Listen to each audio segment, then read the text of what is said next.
China suffering from U.S. restrictions on chip exports. Commentary.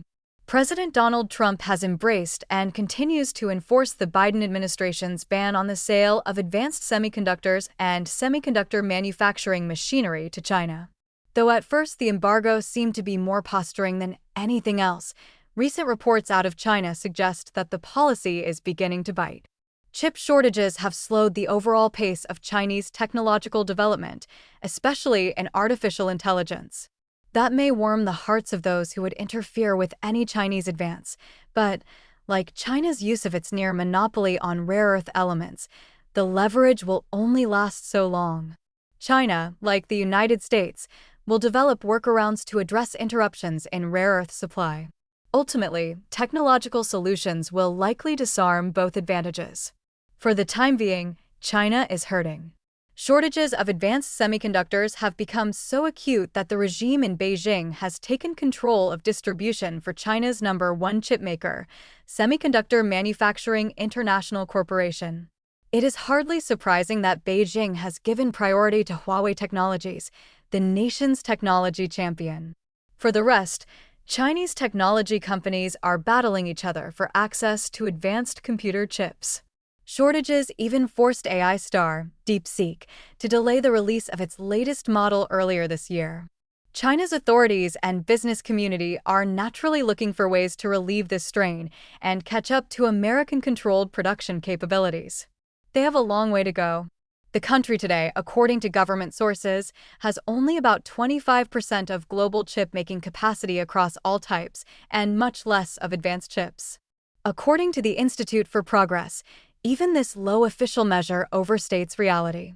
As it is, the higher output figure still falls short of domestic needs and clearly of the power of the contracts giving global control to U.S. advanced chip producer NVIDIA and, of course, Taiwan's broader capacity. China's catch-up will be that much more difficult because Washington, in addition to blocking the sale of advanced chips to China, has also blocked the sale of chip-making equipment, most notably extreme ultraviolet lithography machines. Nor is there any sign that Washington will relent on its ban. Although NVIDIA, eager for the revenues that Chinese sales would bring, has spent millions lobbying Congress and the White House to relax the sales ban. Washington has not moved at all and even interfered with NVIDIA's sale of the less powerful H20 AI chip to China. It is noteworthy in this regard that when Trump recently met with Chinese leader Xi Jinping in Busan, South Korea, during the Asia-Pacific Economic Cooperation Summit, the American ban attracted no attention. Beijing, unsurprisingly, is keen to erase the impediment that chip shortages pose to Chinese technological progress. To encourage domestic development, Beijing has forbidden the use of existing NVIDIA chips in China.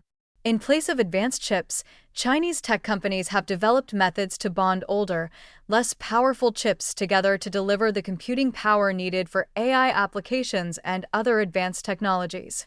This workaround has, of course, greatly increased Chinese demands for older, less powerful chip designs, also straining domestic production capacities.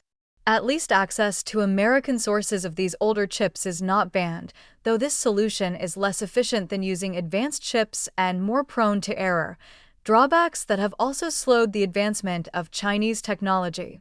Between American chip bans on the one side and Chinese threats of rare earth supply interruptions on the other, it would seem that each country holds a trump card against the other in this trade war. Either country, however, needs to remain aware that the other is pulling out all the stops to end-run the limitations imposed and threatened by the other. It is a neat, if ironic, parallel. The more either pulls the lever at its command, the faster and more thoroughly the other will strive to erase the effect.